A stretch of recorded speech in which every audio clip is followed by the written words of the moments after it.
Amen. At muli, we welcome you all to our fellowship this morning. Amen. How many are happy in the house of the Lord? How many are glad that we are here once again? Amen. To receive blessings from the Word of God. For we know that man shall not live by bread alone, but by every word that proceed out of the mouth of God. Amen. So we greet you all. We greet Sister Debbie and our brother from, galing pa ata sila ng Mindanao, I believe. Amen. So welcome po muli tayo, Brother Bong and all our visitors this morning. And we're happy, amen, that one sister will be baptized this morning. Sister Mel, amen. God bless you for your decision. Amen. Narapat lamang na tayo ay dumulog na sa Panginoon habang may panahon pa.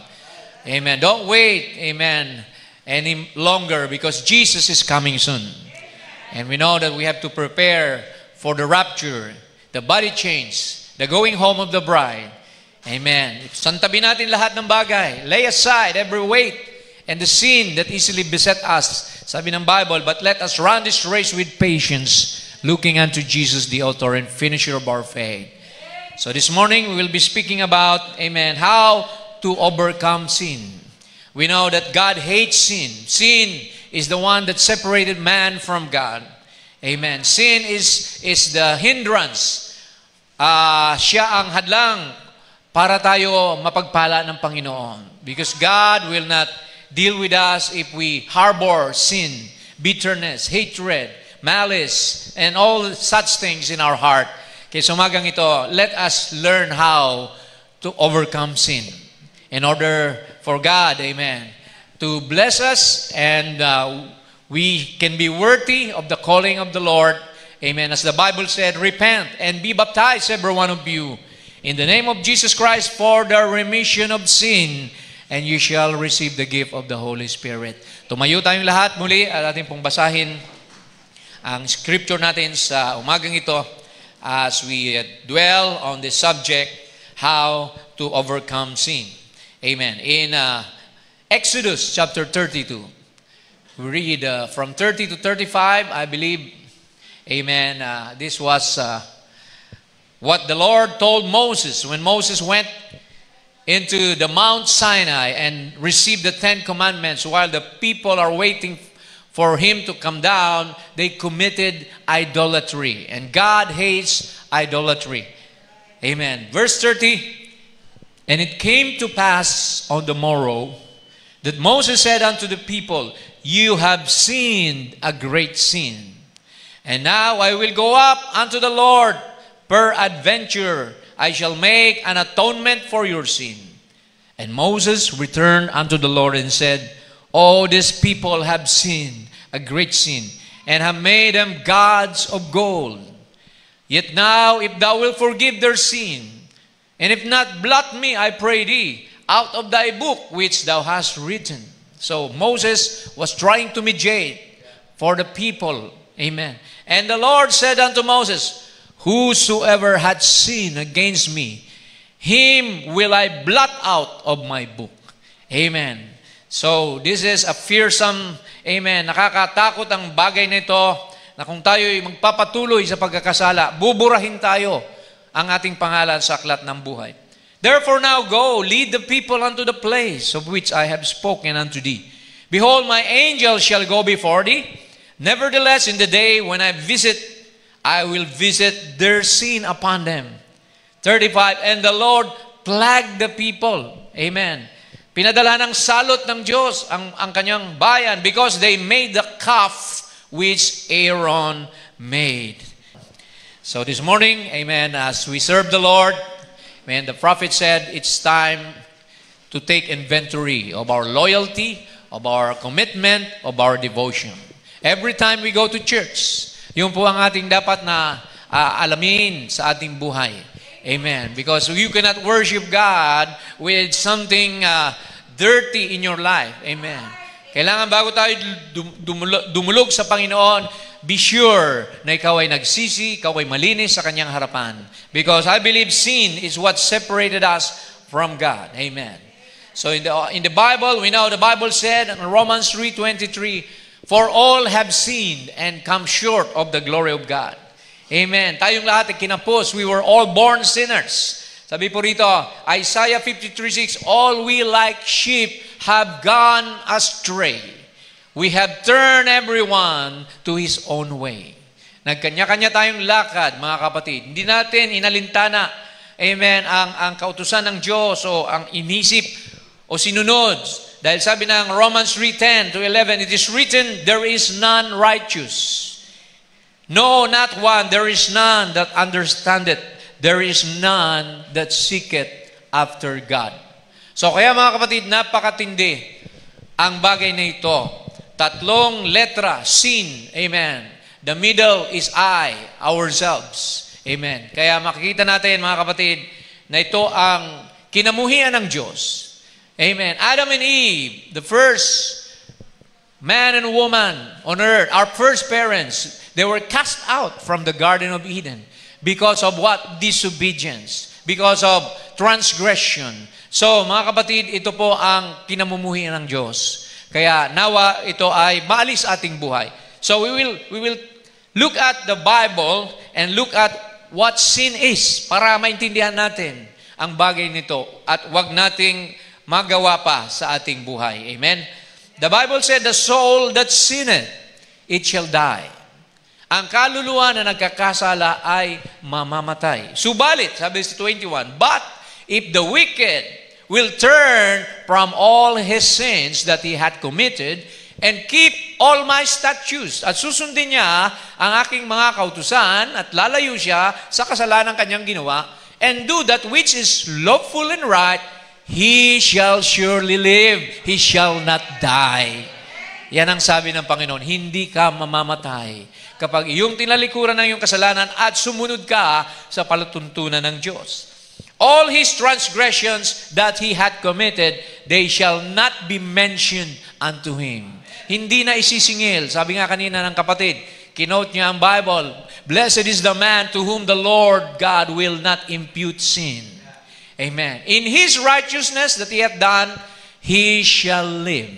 So, napaka-importante na to seek ye first His kingdom and His righteousness, and all the things that we need shall be added unto us. So yan po ang napakahalaga mga kapatid, saliksikin natin ang salita ng Diyos upang masunod natin ang Kanyang kalooban. Amen. Dahil ang sabi rito, amen, ang kabayaran ng kasalanan ay kamatayan. For the wages of sin is death. So we deserve, every one of us, we deserve to die. Amen. But the gift of God, thank God for the gift. The gift of God, ang regalo ng Diyos, kaloob niya, is eternal life through Jesus Christ our Lord. Hallelujah. Thank God for Jesus. Sa Kanyang bugtong na anak, He sent His beloved Son that whosoever would believe in Him should not perish but have everlasting life. Amen. So we have Jesus. The Bible said that Jesus died for you and me. Isaiah 53:5, sabi roon, for He was wounded for our transgression. He was bruised for our iniquities.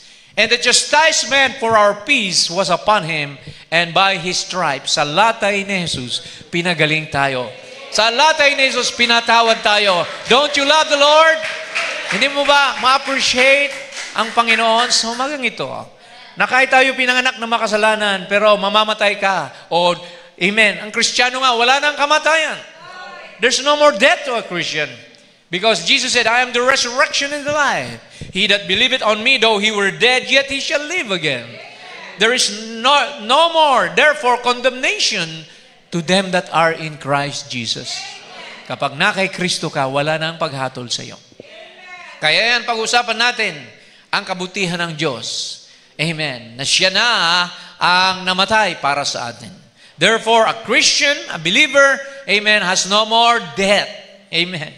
John 5:24, no, sabi ni Jesus, He that receiveth me, He that heareth my words and receiveth him that sent me has everlasting life, and shall not come into the judgment, but is passed from death unto life. Palakpakan natin ang Panginoon sa magang ito.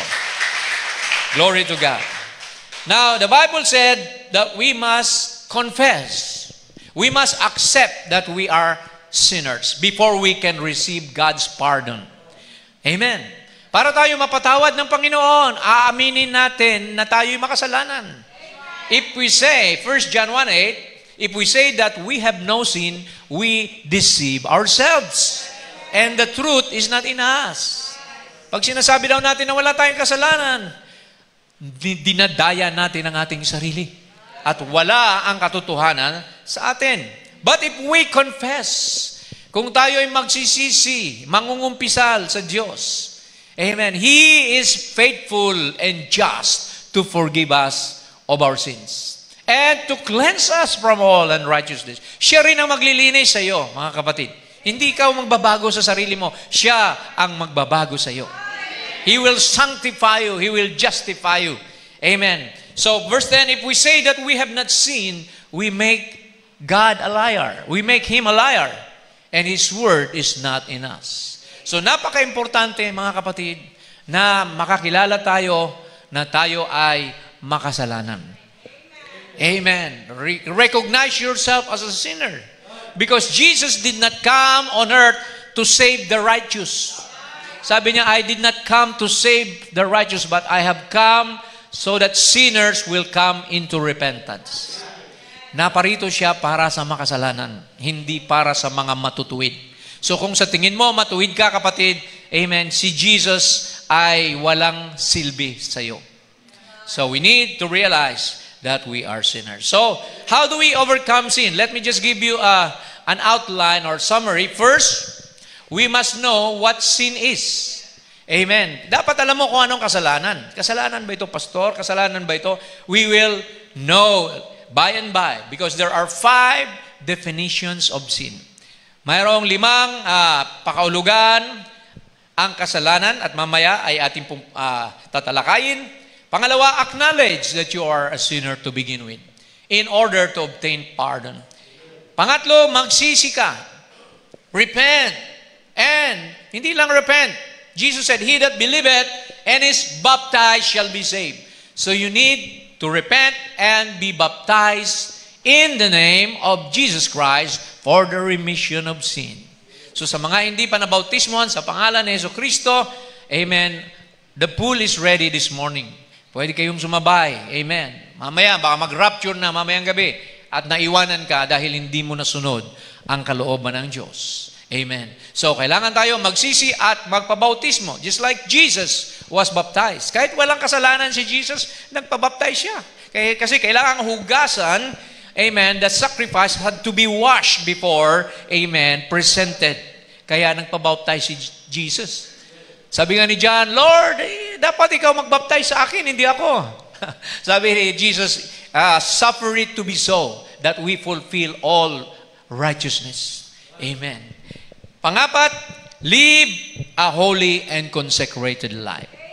Amen. Hindi yung after na mabaptize ka, babalik ka uli sa kasalanan. No. You have to live a holy life. Isang banal na buhay, consecrated to God. Amen. And panglima, shun the very appearance of evil. Amen. Mag-ingat ka na sa mga bagay na mali, mga bagay na liko, mga bagay ng kadiliman. Amen. So, kung ma-maintain natin yan, mga kapatid, I believe God, amen, will be pleased with you. Just like Enoch walked with God and Enoch was not found because he was raptured. Because God was pleased. Natuwa ang Diyos sa buhay ng ating kapatid na si Enoch. Now, isa-isahin natin yung 5 yon. First, sin is the transgression of the law. Ito ay paglabag o pagsuway sa kautusan ng Diyos. 1 John 3:4, whosoever committed sin transgresseth also the law, for sin is the transgression of the law. Ang kasalanan daw ay pagsuway sa kautusan ng Diyos. We know we were given 10 commandments. Amen. At sabi rito, si Adan, amen, Adam was not deceived, but the woman, that's Eve, being deceived, was in that transgression. So, ang unang nagkasala ay ang babae. Nadamay na lang si Adan kasi sinamahan niya. Amen. So, yung kasalanan ni Adan, iniquity. Alam niyang mali, ginawa niya. Eve, ang kasalanan niya, na-deceive siya. See? Kaya sabi rito sa Romans 5:12, wherefore as by one man. Dahil sa isang tao, amen. Because Adam is responsible for his wife. Alam nyo ba, sabi ng prophet, ang Panginoon, sisingilin tayo, mananagot ang lalaki sa gawa ng kanyang asawang babae sa Panginoon. Because a woman has been taken from the rib of a man. A woman is a byproduct of a man, and the man is responsible. He is the head. Siya ang mananagot sa Panginoon. Kung hayaan niya yung asawa niya na magalibanting, mag-makeup dyan, at kung ano, maglakwat siya, at kung ano, sa mga bagay na makasanlibutan, mananagot ang lalaki. So kaya dito, sabi rito, by one man, it was attributed to Adam. One man's sin entered into the world, and that namatay si Eva at si Adan. They were supposed to be eternal creatures, but they got sick and they died.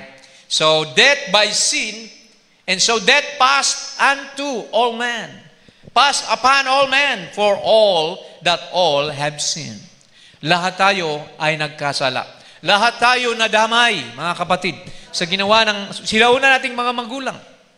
Because we were born by sex, and it was not original plan of God that man will be born by sex. That's why Jesus said, you must be born again.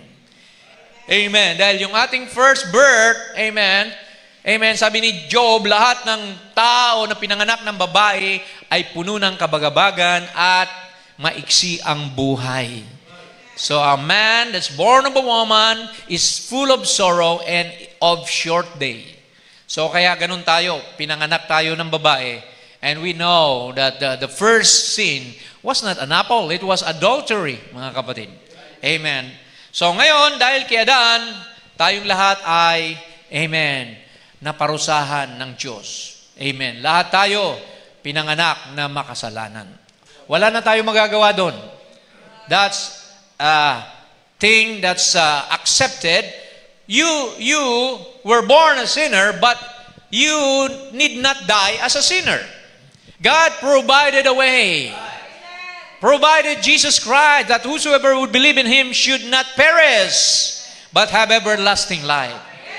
Amen. So ang tao binigyan ng chance. Binigyan tayo ng pardon. Amen. Jesus, our Lord, amen, came and gave us His life that whosoever would believe in Him should not perish. Habang buhay tayo, tumanggap tayo sa Panginoon. Dahil pinanganak ka man na makasalanan, hindi ka na mamamatay o uuwi sa langit na makasalanan. Si Jesus nang namatay para sa iyo. Jesus died in your stead. So kaya, dahil sa isang tao, nahulog tayo sa kasalanan. Subalit dahil din sa isang tao, ang Diyos na nagkatawang tao, amen, tayo naman ay pinaging ganap, inaring ganap ng Diyos, pinatawad, at niluwalhati ng Panginoon. Don't you love the Lord? Don't you thank Him for His love for us? Amen. So in the Old Testament, we were given 10 commandments. Bakit binigay ang 10 commandments? Because maraming tao ang masuwayin sa Diyos. Men have become a transgressor. So God, amen, gave him a set of commandments. Because in 1 Timothy 1:9 it says, knowing this, that the law is not made for a righteous man, but for the lawless and disobedient. So ang batas pala, ito binigay ni Lord dahil sa mga masuwayin, hindi sa mga matuwid. For the ungodly and for sinners, for unholy and profane, for murderers. Amen. So para sa kanila ito. Una, thou shalt have no other gods before me. God is a jealous God. He wanted worship for Him alone. That's why, amen, He doesn't want to share His glory with idols. Amen. with any images, graven images, even with man, even with his angels. We know Lucifer wanted to be like God and be worshipped. Sabi ni Lord, huwag kayo magkaroon ng ibang Diyos liban sa akin. 2, thou shalt not make unto thee any graven image. Huwag kayong gagawa ng mga inanyuang bagay at sambahin ito, mga ribulto, mga imahin. Bawal po yun sa Panginoon. Pangatlo, thou shalt not take the name of the Lord of God in vain. Huwag mong gamitin ang pangalan ng Diyos sa mga bagay na walang kabuluhan. Yung iba, oh my God, di ba? So, huwag mong gamitin ang bagay na yan sa mga bagay na walang kabuluhan. For remember the Sabbath day to keep it holy. In the Old Testament, the Sabbath day was a Saturday, the 7th day. But in the New Testament, the Sabbath is now the 8th day. See, ano yung 8th day? That's the day when Jesus resurrected on the first day of the week. Jesus said, I will come unto me and I will give you Sabbath. What is the Sabbath? Rest. Rest to your soul. Yan ang Sabbath natin. Kapahingahan. Being born again. Yan ang Sabbath ng isang Kristiyano. Amen. Glory to God. Niliwanag sa atin ng prophet yan. Amen. Panglima, honor thy father and thy mother. Mga kabataan, igalang ninyo ang inyong mga magulang, inyong ama at ang iyong ina. Maging masunurin kayo. Dahil hahaba ang inyong buhay, sabi ng Biblia, kapag kayo ay masunurin sa inyong mga magulang. Anim, thou shalt not kill, huwag kang papatay. Yung pagpatay, hindi na lamang literal, na kumuha ka ng baril o kutsilyo, yung sirain mo ang reputasyon ng kapatid mo, pinatay mo na siya. He that hated his brother without a cause is a murderer. See, thou shalt not commit adultery, huwag kang mangangalunya. Ano bang adultery? May asawa ka na, mambababae ka pa. See? Adultery. See, ngayon, yung adultery, hindi lamang physical adultery. Jesus said, whosoever looketh at a woman with lust in his heart hath already committed adultery. See? Praise God. Spiritually, you can commit adultery. Amen. So, iwasan natin yan. Thou shalt not steal. Huwag kang magnanakaw ng hindi sa iyo. Thou shalt not bear false witness against thy neighbor. Huwag kang magpapatutuo ng mali laban sa iyong kapwa. And panghuli, thou shalt not covet. Covet thy neighbor's goods, covet thy neighbor's wife. So kaya yan ang 10 utos ng ating Panginoon. Pero sa bandang huli, when Jesus came, He said, a new commandment I give unto you. What is the new commandment? Love God with all your heart, with all your soul, with all your mind, with all your strength, and love your neighbor as you love yourself. Yun na lang, puro love na lang ang binigay ni Jesus sa atin. Amen. Tinawag ito ng prophet na 11th commandment. Basahin niyo yung mensahe niya, 11th commandment. Amen. Yung 10, sinamarize na niya into love. Because if you love your neighbor, you will not kill, you will not steal, you will not commit. So lahat ito, nilagay na ni Lord sa love. Love, even your enemy. Pray for those that persecute you. So if you have love, amen, hindi ka magkakasala. Dahil mahal mo ang Diyos, mahal mo ang iyong kapwa. Amen? Praise the Lord. Hallelujah. Yan ang gagawin natin. Amen. Pangalawa, okay, I said a while ago there are 5 definitions of sin. Pangalawa, sin is unbelief in God's word. Hindi paniniwala sa salita ng Diyos. Unbelief. Amen. Hindi pagtanggap, hindi pagsunod. See? Sabi nga rito sa Hebrews 3:12, take heed, brethren, lest there be in any of you an evil heart of unbelief, in departing, ang paglayo from the living God, na mapalayo ka sa buhay na Diyos. So if you disbelieve the word, you are a sinner. No matter if you think you're good. See, sa scripture. Remember, in the time of Joshua and Caleb in the Old Testament, There were 10 spies who were sent to scout the land, the promised land. But they did not believe the full word because they were afraid of the giants. They were afraid. Kaya sabi sa Hebrews 4:6, seeing therefore it remaineth that some must enter therein, saan? Sa promised land, and they to whom it was first preached entered not in because of unbelief. Unbelief. Hindi paniniwala sa pangako ng Diyos. See, that's unbelief. So only two, Joshua and Caleb, made it to the promised land. Out of 2 million people that went out of Egypt in the Exodus, only two original, amen, people went inside the promised land. That's Joshua and Caleb. And the young generations that were born in the wilderness na. Amen. Pero sa mga lumabas sa Egypt, mga kapatid, 2 lang ang nakapasok. Because why? They did not believe fully the promise of God. Nang sabi ng Panginoon, I gave you that land. I have given you that land. Go and conquer. It's flowing with milk and honey. And Joshua and Caleb proved it by bringing grapes. Amen. Nagdala sila ng mga patotoo. Pero itong 10, mga kapatid, amen, they disobeyed or they did not believe the full promise of God. Kaya, ganun din ngayon, mga kapatid. Amen. Tingnan natin ang definition ng prophet. Sabi niya rito, sa inside man. Sin is unbelief. Now, that's what sin is. There's no other sin but unbelief. That's the start. Kung hindi ka naniniwala, hindi ka susunod. You will disobey, right? So, ang mahalaga, believe. Only believe. All things are possible to them that believe. Amen. Kaya napakahalaga ang pananampalataya. Diyan tayo naliligtas. Remember, we are saved by grace through faith and not of your own works, for it is a gift of God. So, believing is having faith in God. Having faith in His Word. Tingnan nyo, sabi pa niya rito, it's not a sin to do things like drinking, smoking, gambling, prostitution. Hindi daw yan kasalanan. Bunga na lang yan ang kasalanan. That's not sin. That's the result of sin. You do that because you don't believe the Bible. That's the reason you do that is because you are unbeliever. So smoking, gambling, prostitution are attributes of sin.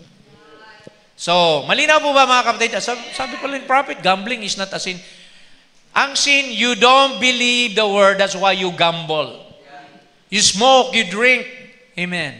So kaya, sabi ng Biblia, maging banal kayo. Your body is the temple of the Holy Spirit. Huwag mong gamitin ang templo ng Espiritu Santo sa mga bagay ng karumihan.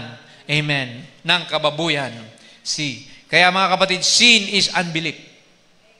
Let's read some more. Sabi niya rito sa Hebrews chapter 7. If you are an unbeliever, you are a sinner. See? Naalala nyo ang Mark 16? Sabi roon,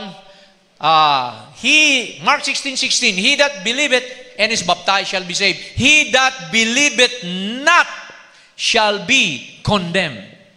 So, if you don't believe, you are a sinner. No matter how good you are, mabait ka man, di ka man nagsisinungaling, pero kung you don't believe the Bible, you don't believe the Word of God, you are still a sinner. No matter how much you go to church, lahat ng simbahan, pasukin mo na. Pero if you don't believe this, you're still a sinner. Or even if you're a preacher. Marami raw mga preacher, pero hindi naniniwala sa kabuuan ng Biblia.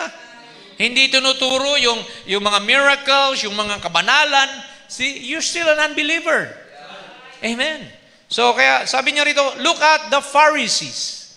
The Pharisees were preachers. Can we say amen to that? Mga mangangaral yun. They were trained in the Levitical priesthood. They were preachers. Yet, they were unbelievers. And in hell today, sabi ng prophet, nasa impyerno sila ngayon. Just as religious. So, hindi ibig sabihin religyoso ka. Believer ka na. See, you can be religious and still an unbeliever. Pious, banal. But they didn't believe Jesus. Amen. They crucified Jesus. And they called him a devil, Beelzebub, and disputed his word. Amen. Kanilang dinibate ang Panginoon. Kinontra nila si Jesus. They didn't recognize Jesus Christ being God Himself manifested in the flesh. So yun ang sin. If you don't believe God's prophets, amen, God's vessels and messengers, then we are considered a sinner and an unbeliever. So, napakalinaw ng mensahe, mga kapatid. Amen. So, pangatlo, sin is iniquity. Ano po bang iniquity? Sabi rito sa Luke 13:27, Jesus said to those people, He said, I tell you, I know you not. Whence ye are, depart from me, all ye workers of iniquity. Ano pa? Sa Ezekiel, sabi rito, Lucifer was a worker of iniquity. Ezekiel 28:14, Thou art anointed, cherub, Lucifer. Nilagay ko lang si Lucifer, siyang tinutukoy dyan. Thou wast perfect in all thy ways, from the day that thou wast created, till iniquity was found in thee. So alam nyo bang iniquity, sabi ng prophet, isang bagay na alam mong tama, pero hindi mo ginagawa. O ang isang bagay, alam mo na mali, patuloy mo pa rin ginagawa. Eto, let him explain it. Behold, greater than Solomon, 1962. What is iniquity? Iniquity is something that you know, that you're doing, that you ought not to do, and still will not repent of it. Isang bagay daw na patuloy mong ginagawa, alam mong mali, pero patuloy mo pa rin ginagawa. Yan pala ay iniquity, mga kapatid. Alam mong mali na ipagpaliban mo ang pagtitipon at ginagawa mo pa rin, hindi ka dumadalo sa church. Iniquity pala yun. Kasalanan yun. Sabi nga niya, if I regard iniquity in my heart, I believe this was David being quoted by the prophet. If I regard iniquity in my heart, knowing that I should do it and don't do it, then God promised, the Bible promises that God will not hear your prayer. Hindi mapapakinggan ni Lord ang panalangin mo if you are a worker of iniquity. If you know you should do it and will not do it. So alam mong tama ang mensahe, pero hindi mo sinusunod. You are a worker of iniquity. Amen. Alam mong mali ang pumunta sa mga makabundong, mga lugar, like mga nightclub, mga sabungan, sugalan. Alam mong mali sa mga bagay na yan, and still you do it. You are a worker of iniquity, according to this description. Ito ang sabi sa question and answer. Sabi ng prophet, isang kasalanan. It's a sin to fish, to hunt, and work on Sunday when you can go to church. Amen. Kung kaya mo naman pumunta sa iglesia, sa simbahan ng linggo, pero pinili mo pang magtrabaho, pinili mo pang mangisda o mangaso, sabi ng prophet, I think it's a sin. I believe you are transgressing the law of God. Is there a commandment to such? Yes, sir. The Old Testament, we had a type, the Sabbath day. Sa panahon ng Lumang Tipan, yung Sabbath day ay kanilang ipinangingilin. Walang trabaho yun talaga. See? At sa atin, sabi niya, the old Sabbath was Saturday, which was the end of the week.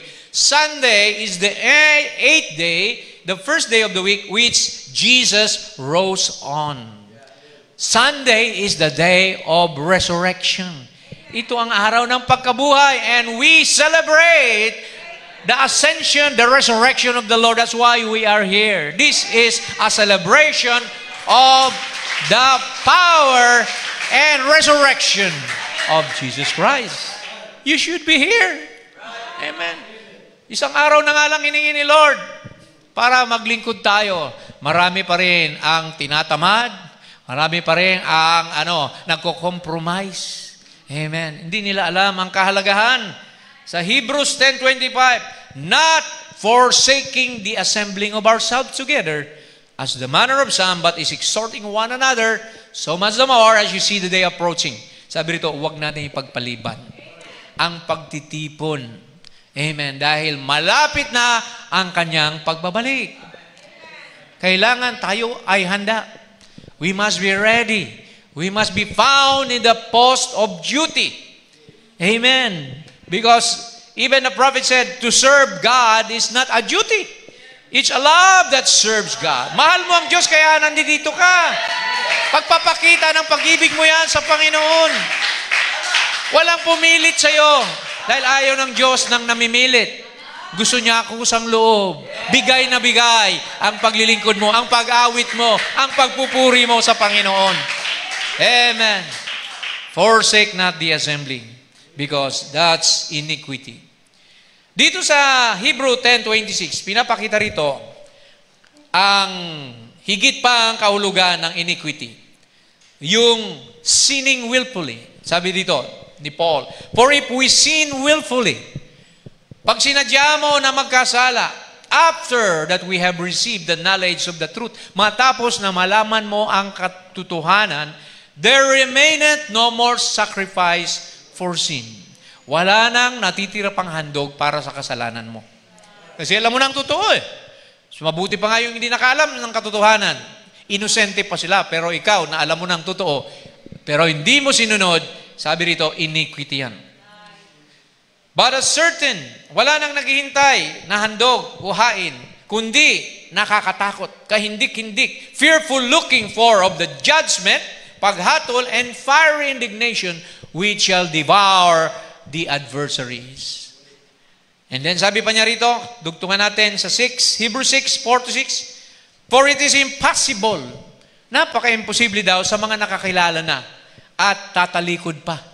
For it is impossible for those who were once enlightened and have tasted, nalasap nila ang makalangit na presensya. They have tasted the heavenly gift and were made partakers of the Holy Ghost. Naging bahagi sila sa gawain ng Espiritu Santo. And have tasted the good word of God. Nag-i-amen sila. Pero sa bandang huli, wala na. Tinalikuran ng panampalataya. And the powers of the world to come, if they shall fall away. Kung sila ay muling, dadaos-dos, tatalikod. To renew them again unto repentance, seeing they crucify to themselves the Son of God afresh. Pinapako mo raw muli pala ang Panginoon kapag ginawa mo ang bagay na yan, and you're putting Him to an open shame. Nilalagay mo siya sa kahihiyan. Nakuha po ba natin, mga kapatid? Amen. We're studying the Word para wag tayong magkamali. Wag tayong, amen, masisi pa na hindi ito pinangaral ni Pastor. Amen. Kailangan preach the Word in due season, out of season, in season. Amen. Glory to God. Ano pang iniquity? Ito ang matinding iniquity. Yung magdagdag ka sa salita at magbawas ka sa salita. Alam mong tama ang salita, dinagdagan mo ng sarili mong private interpretation. Tayo'y binalaan, mga kapatid, sa Revelation 22, 18-19. Nasabi rito ng anghel, ako'y nagpapatuto. I testify unto every man that heareth the words of the prophecy of this book. If any man shall add unto these things. Kung sino mang tao ang magdadagdag. Amen. Meron ka bang nakitang purgatory dito? Wala kayong makikitang purgatorio sa Bible. Dagdag yan. Anong gagawin ni Lord sa iyo pag nagdagdag ka? God shall add unto him the plagues. Dadagdagan ng salot ng Panginoon ang mga tao na magdadagdag sa kanyang salita na hindi naman nasusulat, which are not written in this book. And if any man shall take away, sino mang taong mag-alis, magtanggal, magbawas ng salita sa aklat na ito ng propesiya, God shall take away his part out of the book of life. Aalisin din ni Lord ang kanyang bahagi sa buhay, sa aklat ng buhay. And out of the holy city and from the things which are written in this book. Amen. Anong inaalis dito? Yung iba, hindi na nila tinuturo ang kabanalan. Di ba? Sinasabi ng Bible na mga sister, ang buhok na mahaba ay kaluwalhatian. It's a glory unto you. And that's your covering. Ngayon, tanggap na kahit mga bob hair yung mga babae, mga naka-short pa sa church, mga walang kabanalan, hindi na sinisita. Wala na yung godliness. Bakit? Natatakot sila na maubusan ng miyembro. Pero ang tunay na anak ng Diyos, amen, kahit tinutuwid mo, lalong natutuwa. Lalo silang, amen, nagpapasalamat na ako, Panginoon, ay tinutuwid mo. Ako ay natututo sa kabanalan mo, Panginoon. For without holiness, no man shall see the Lord. Diba? Inalis na yung holiness. Yung iba, inalis na yung miracles. Okay, basahin natin dito. Sabi ng prophet sa Christ is revealed in His own word. Mayroon kayong 3 bagay na huwag ninyong dapat gawin. 3 things that you must not do. In using God's word, there is 3 things that you must not do. You must not misinterpret the word. Huwag mo raw ma-misinterpret ang salita. Nasasabihin mo, si Jesus tao lang. Dahil namatay, hindi siya Diyos. Tao lang siya. You are misinterpreting the scripture. Because God, amen, became flesh in Jesus Christ. Si Jesus ay Diyos na nagkatawang tao. Amen. You must not misinterpret the word. You just say, I believe it. Or you say, I believe it means this, it means that. It needs no interpreter. Di mo kailangan interpret to. Because God interprets His own word by making it come to pass. Number 2, you must not misplace the word. Some people say, wala nang himala ngayon. Ang mga himala sa panahon lang ng mga apostol. The days of miracles is past. You are wrong. You are misplacing the word. Why? Because Jesus is the same yesterday, today, and forever. The same power is the same. Amen. Na nandito sa ating panahon. Amen. Di ba sabi ng Biblia? Jesus said, the works that I do, you shall do also. Even greater works you shall do because I go to my Father. So don't misplace the word. Na parang wala na ngayon, wala nang bisa ang miracles, wala nang signs. So puro na lang debatihan, puro na lang intellectual. 3, you must not dislocate the word. So sabi ng prophet, para kang nag-drawing ng baka na nanginginain sa taas ng puno. At yung isda lumalangoy sa bukid, sa parang. See, when you preach something that is dislocated, you destroy the imagery of the Bible. Kailangan, kung anong sabi ng Biblia, doon lang tayo. Because if we do either of this, it throws the whole Bible in a confusion and a chaos. Ayaw nating maging dahilan sa kaguluhan o sa bagay na hindi naintindihan ng tao dahil sinira mo ang ibig sabihin ng Biblia. Amen? Nasundan po ba natin? That's iniquity. Alam mong tamang Bible, minali mo. Ito, nilinaw ng prophet sa Godhead.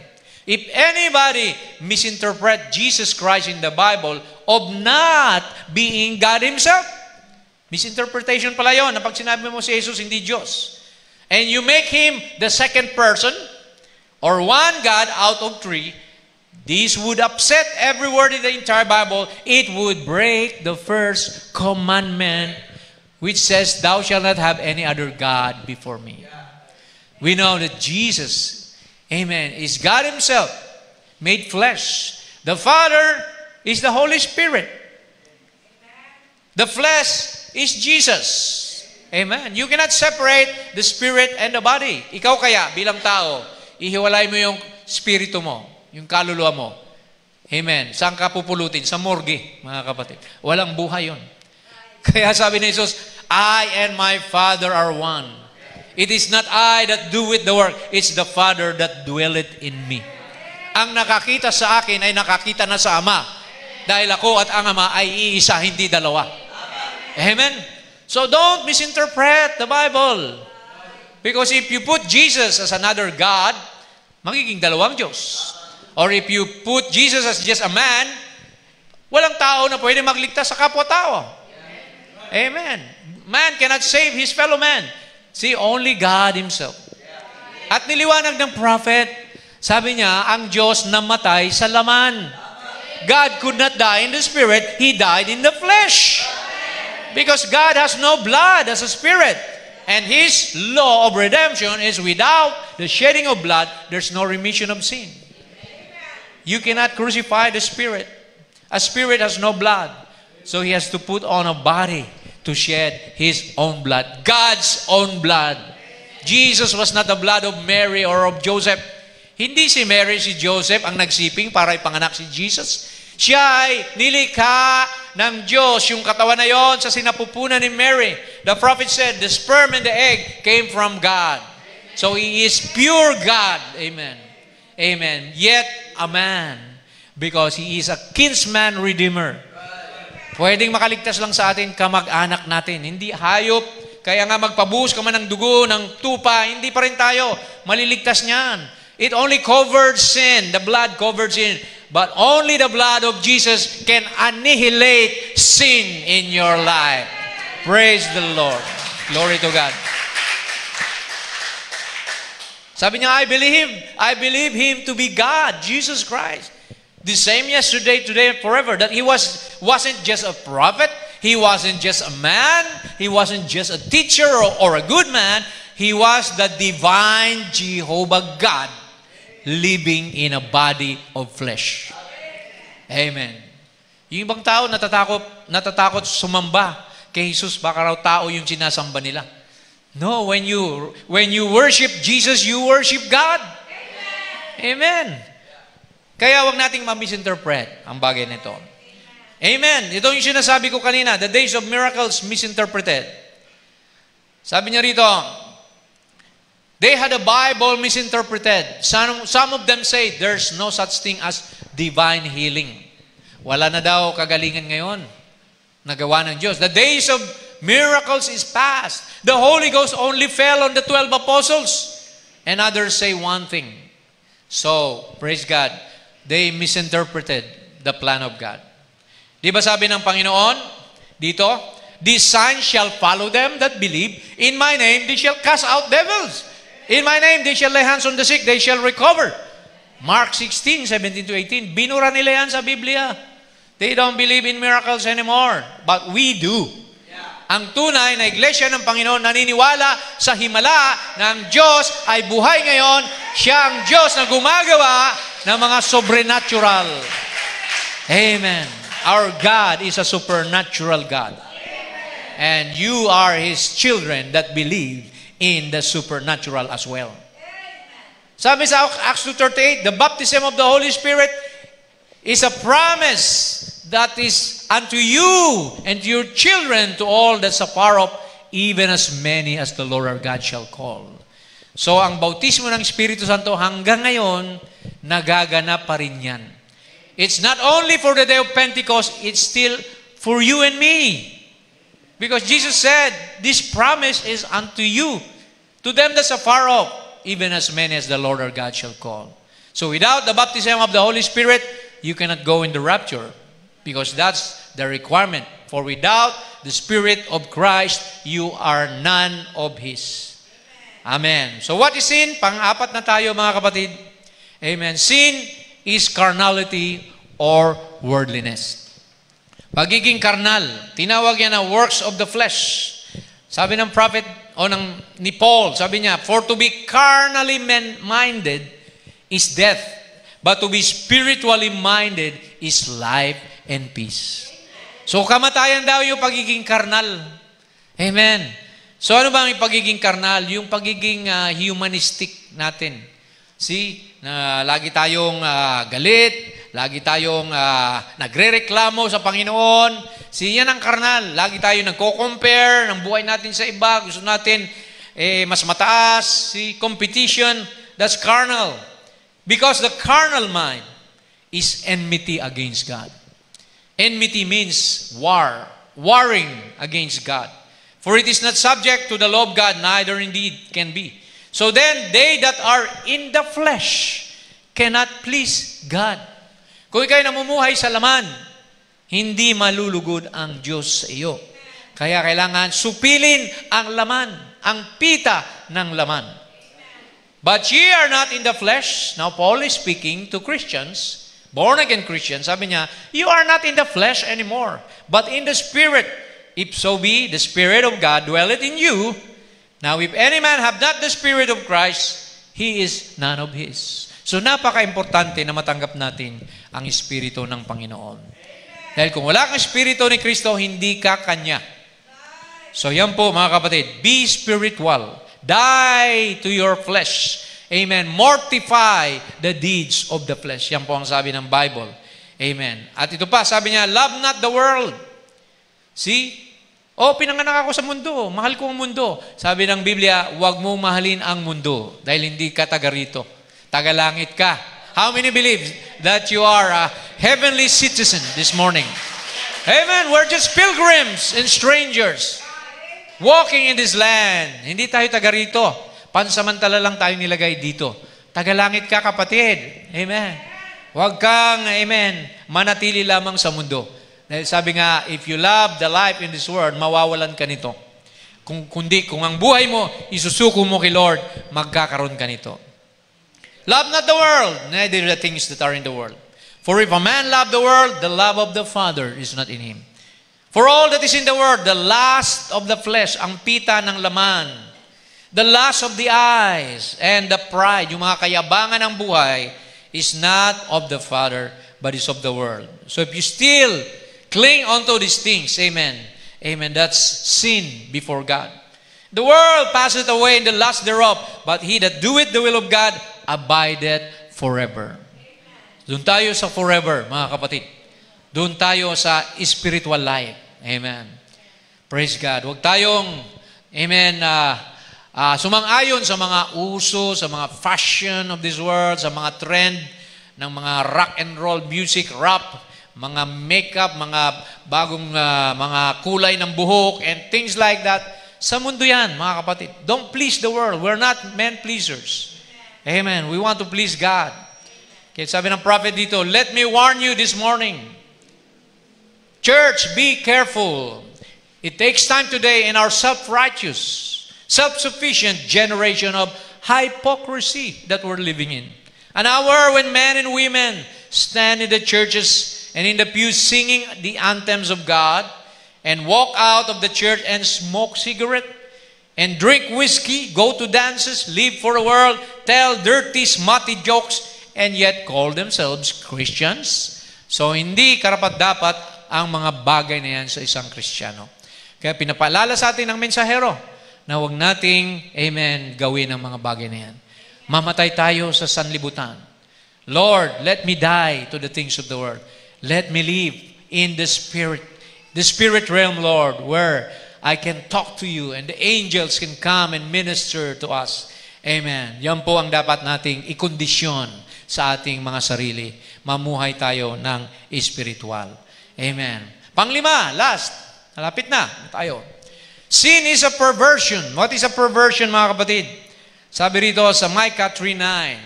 Hear this, I pray you, ye heads of the house of Jacob. Pinalala ng Panginoon ang mga anak ng Israel through Micah, the prophet.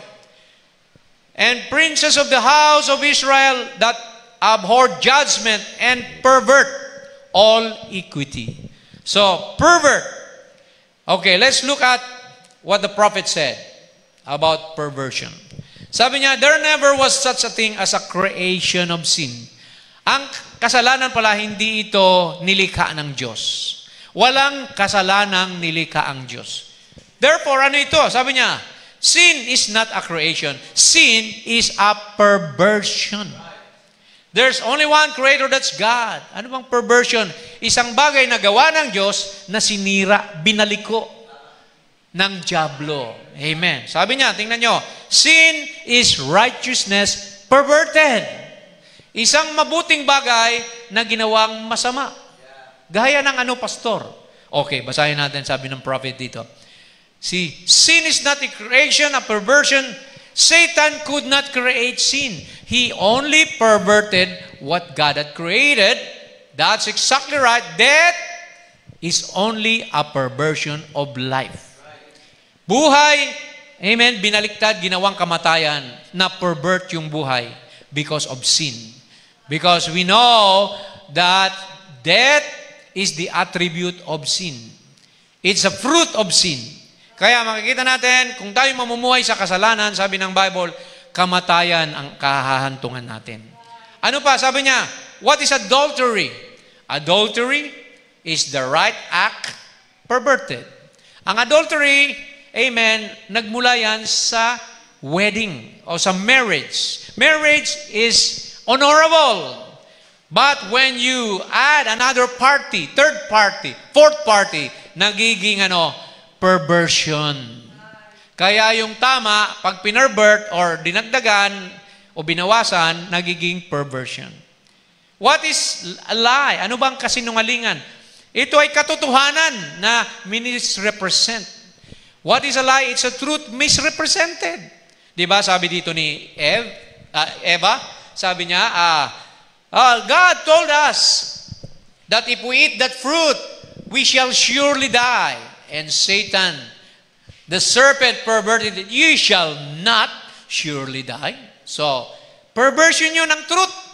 The truth is, when they eat that fruit, they shall die.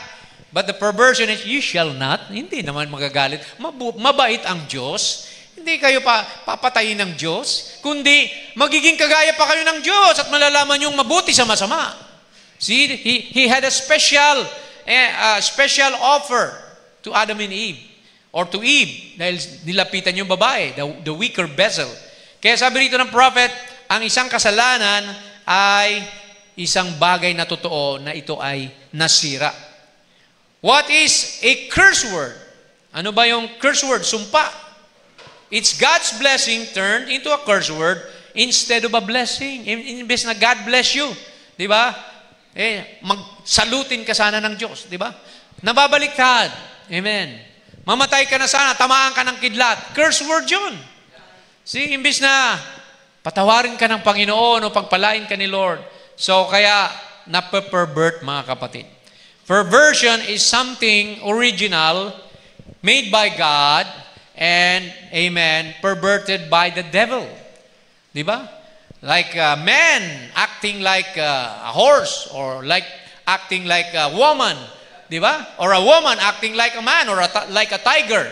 So, makikita natin, mga kapatid, mga bagay na yan, amen, I believe, maging sa pananamit, pinaalala sa atin, ang perversion ngayon sa pananamit.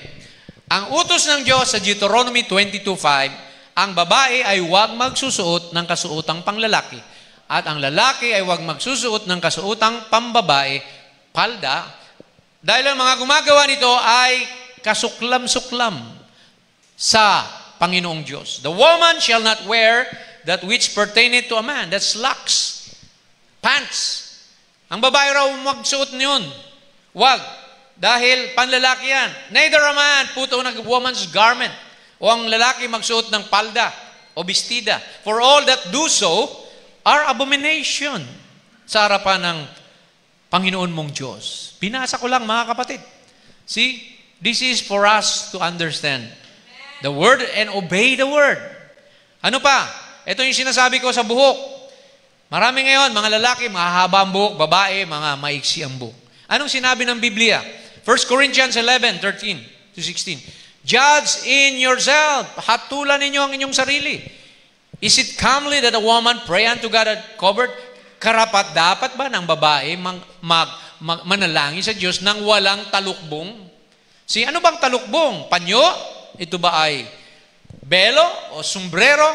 No, your hair. Your long hair.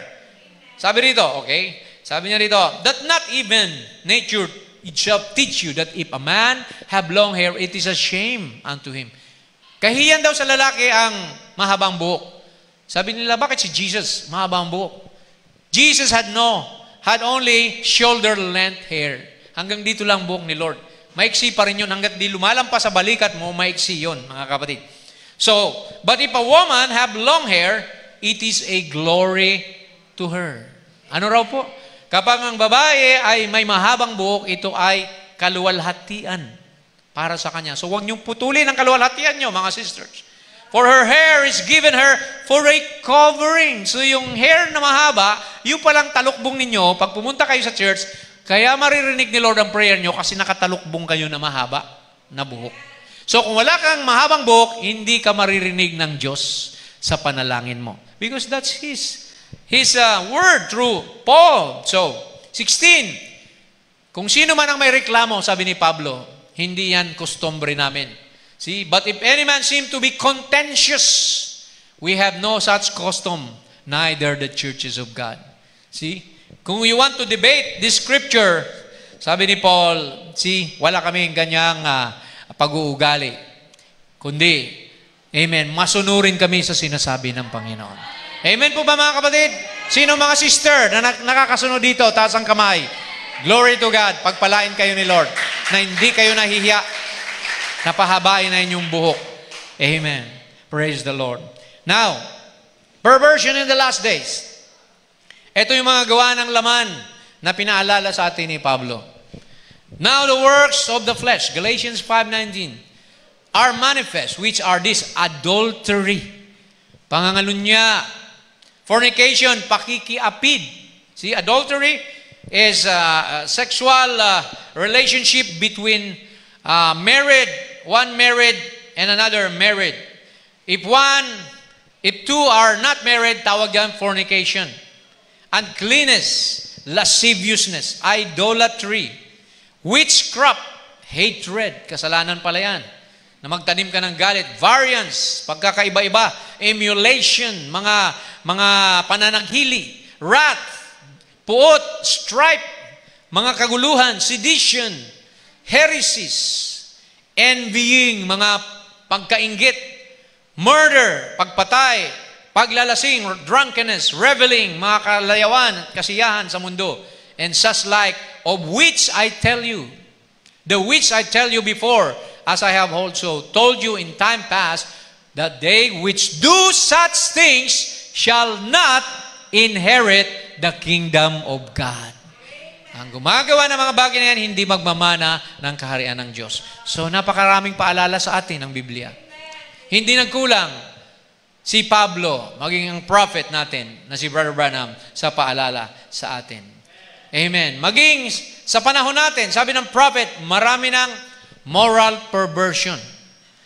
Dito sa mensaheng Laodicean Church Age, sabi niya, kung totoong mayaman ang iglesia, amen, spiritually speaking, dapat nararamdaman ang impluensya nito sa buong community. But exactly what kind of lives are these so-called spiritual, influential men of the community living out in suburbia, out in a better class district, sa mga mayayamang lugar?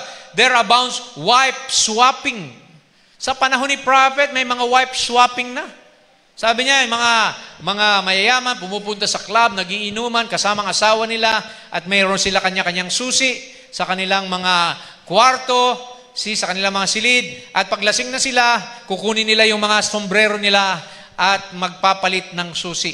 So magraraffle ng susi. Kung saan mapunta yung susi, amen, yung asawa mo kasama nung tao na yon. Doon ang asawa mo sa gabing ito. So wife swapping sa panahon ng prophet. Prostitution. Alam naman natin ang prostitution. Maraming nahuhulog sa prostitution na hindi naman nila kagustuhan dahil lang sa hirap ng buhay. And bands of children, crashing parties. Mga party-party kung saan ang mga kabataan nagdodroga, exacting a terrible toll in property damage. Immorality has reached an all-time high in promiscuous sex acts. Nauso na yung mga live-in. Nauso na yung mga sex before marriage. Sabi niya rito, narcotic addiction, gambling, stealing, and all kinds of evil. So, ang ating panahon, mga kapatid, we're living in a time like this. We can see and feel the pressure of Laodicea. Nandiyan yan, mga kapatid, di nyo lang nakikita. Dahil tayo ay iniangat na ng Panginoon out of the Laodicean spirit. Amen. Pero tayo kailangang wag magpa-impluensya sa mga bagay na ito.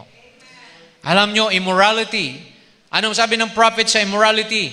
Yan ang isang bagay na wag nating sasang-ayunan. 1 Corinthians 5. 9 to 11, I wrote unto you in an epistle not to company with fornicators. Huwag kayong makisama sa mga mangangalunya. Yet not altogether with the fornicators, or with the covetous, extortioner, with idolater. Then ye must needs to go out of the world. Now I have written you not to keep company. Huwag kayong makisalamuha. If any man that is called a brother and be a fornicator.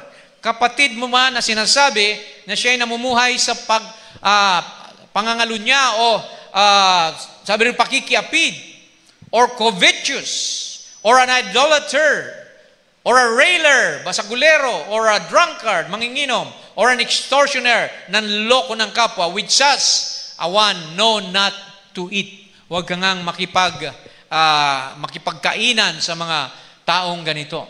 At alam natin, ito ay isa sa mga disqualification ng isang ministro, Kristiyano, si grounds for disfellowship. Itong sabi ng prophet, sa grounds for disfellowship.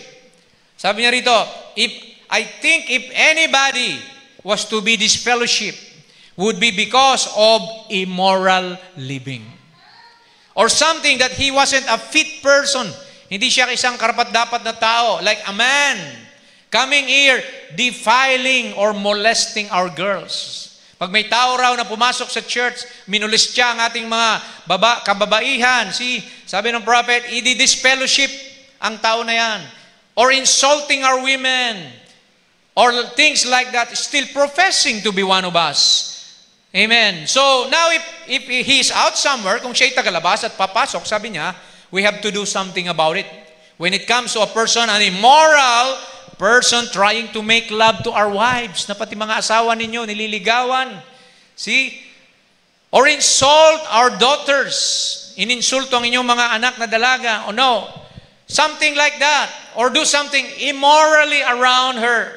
Taking our little boys, pati ating mga kalalakihan, and making perverts out of them. At sila ay inaabuso rin. See, those things should be taken up. Kailangan mapag-usapan ang mga bagay na yan, sabi niya. Then that fellow should be excommunicated from the fellowship and not permitted to take communion. Kahit sa communion pala, hindi pwedeng magpartake yung ganung tao. Because we're not supposed to do that. We're not. If any eats unworthily, is guilty of the blood and body of our Lord on that person. So kaya mga kapatid, napaka-strict ng prophet patungkol sa immorality. Kaya mga kapatid, if there's any one of us that's guilty of these things, panahon na para tayo magsisi at manumbalik sa kalooban ng Panginoon. Amen. Repent of your sins. Sabi ng Revelation 3:19, lahat ng aking iniibig ay aking sinasaway at pinapalo. As many as I love, I rebuke and chasten. Be zealous. Magpakatino ka. Therefore, and repent, magsisi ka. Amen. Behold, I stand at the door. Ang ating Panginoon nakatayo sa pintuan ng iyong puso. Sa pintuan ng Laodicea. I stand at the door and knock. If any man hear my voice and open the door, I will come into him. Kung ikaw ay magpapakumbaba at ikaw ay, amen, magsisisi at magbubukas ng iyong pintuan ng iyong puso, sabi niya, ako'y papasok sa kanya at hahapong kasama niya at siya'y kasama ko. I will sup with him and he with me. To him that overcometh, God loves the overcomer. Overcome those sins. Overcome those iniquities. Overcome your disobedience. Come to God. Repent. Amen. To him that overcometh will I grant to sit with me in my throne, even as I also overcame, and I'm set down in my Father in His throne. Amen. Kung mayroon man dito na mga nagsasama na hindi pa kasal, magpakasal na kayo. Kasi ang Diyos ito ay bagay na honorable sa presensya ng Panginoon. The first marriage was done in the Garden of Eden. Amen. Anything outside of marriage na nagsasama, amen, walang blessing yan. Bagkus, sumpa ang aabutin nyo. Pati ang mga anak ninyo madadamay. So, kailangan, amen, I appreciate Brother Fem. Kung kilala nyo si Brother Fem, amen, sumama sila sa mass wedding doon sa Cavite. Once a year, merong kasalan. Libre. Amen. Pangkalahatan, mga kapatid. So meron din tayo niyan, I believe, dito sa Quezon City. Sa mga hindi pa kasal. Amen. Magpakasal na kayo. Para ang blessing ni Lord ay nandyan sa inyo. Kahit may anak na kayo, mga kapatid. Amen. Paalala lang yan. So acknowledge your sins. Sabi ni Isaiah 57:15, "For thus saith the high and lofty one, that inhabit eternity, whose name is holy. I dwell in the high and holy place, with him also that is of a contrite and humble spirit, to revive the spirit of the humble, to revive the heart of a contrite one." Gusto ni Lord na mag-humble tayo. Kung alin man doon sa 5 yon na nabanggit, na mga kahulugan ng kasalanan, ay guilty tayo. Amen. Panahon na tayo ay magsisi at manumbalik sa Panginoon. Amen. "For it is with your heart that you believe and are justified, and it is with your mouth that you confess and are saved." Confess with your mouth. Confess one to another. Amen. That ye may be healed, sabi ng Bible. Amen. Kung meron tayong pagkakamali sa isa, sa kapatid natin, amen. By the way, our communion, our year-end communion will be on December 31. It's a Sunday afternoon. Amen. Gaganapin natin ang communion. So, bago pa dumating ang time na yon, amen, sisi na tayo, isuko na natin sa Panginoon upang maging, ang ating puso ay maging karapat-dapat na tumanggap ng bread and wine, amen, in the communion. So, the prodigal son, as we close, alam natin ang nangyari. The prodigal son took all his heirs, yung kanyang mana, yung inheritance niya, kinuha niya lahat at nagsarili siya. Akala niya, kaya niyang buhay. Pero he found out later that, amen, he misused all his riches. He was wrong. He assumed he no longer would be considered as a son, but he decided to go back to his father. Amen. The father loved him. Amen. As a rebel, returning. Amen. All was forgiven. And a celebration ensued. God is good to keep His promises, including the promise to forgive. Sabi ng Psalm 34:18, "The Lord is close to the brokenhearted and saves those who are crushed in spirit." Amen. So lahat tayo ay tipo ng prodigal son. But the Father is always, amen, waiting for every sinner to turn back unto Him. One way, turn around, di ba? Make a U-turn to Jesus. Amen. No matter how deep you are in your sin, no matter how wrong, the thief on the cross, the woman caught in adultery, that was Mary Magdalene. So all these characters in the Bible, they were forgiven because they sought the Lord and repented of their sin. Kaya magagawa natin, mga kapatid, amen, let us make an inventory of our life. Amen. Call upon the name of the Lord. Amen. Being right with God is a matter of your response to God, to what He has done for you at the cross. He sent us Jesus, our Savior. He provided a sacrifice to take away your sin. And all you have to do is call upon the name of the Lord and you will be saved. Magsumamo tayo, seek His perfect will, amen, seek His mercy and grace, and I believe, amen, God is just and faithful to forgive us of our sin. Amen po, mga kapatid. Glory to God.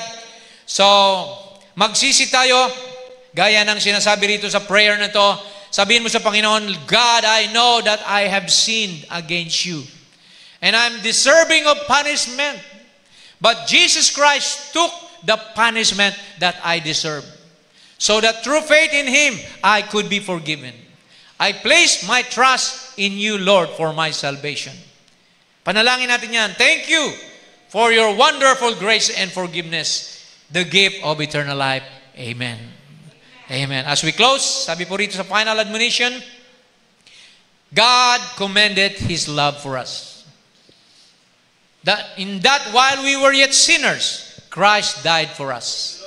Na kahit tayo noon ay makasalanan pa, namatay na si Kristo para sa atin.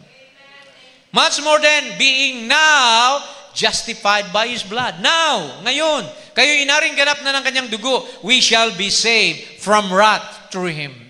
Tayo liligtas na mula sa tiyak na puot ng Diyos sa pamamagitan ni Kristo.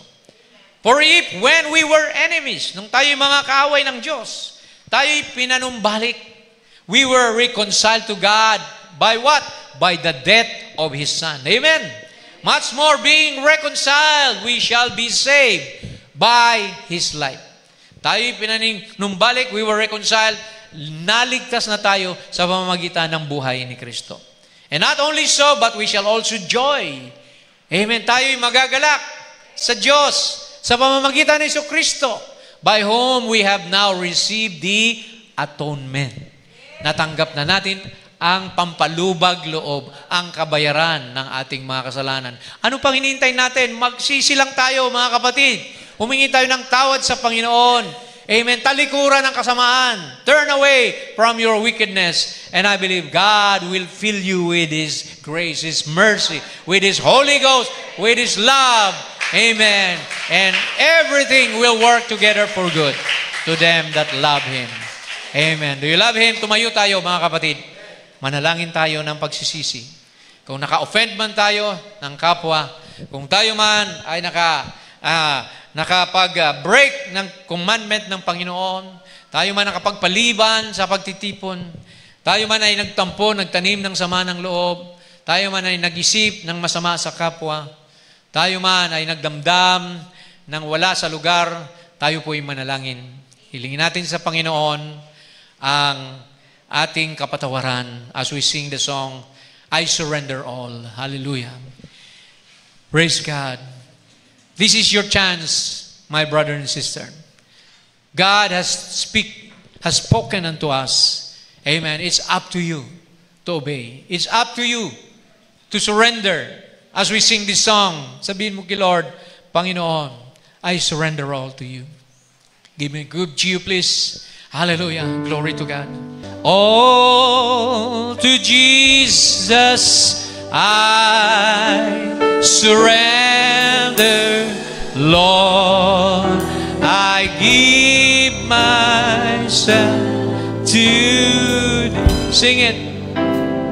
Fill me with thy love and power, let thy blessing fall on me. Everybody surrender your hearts to the Lord. I surrender. Oh, help us, Lord Jesus, this morning.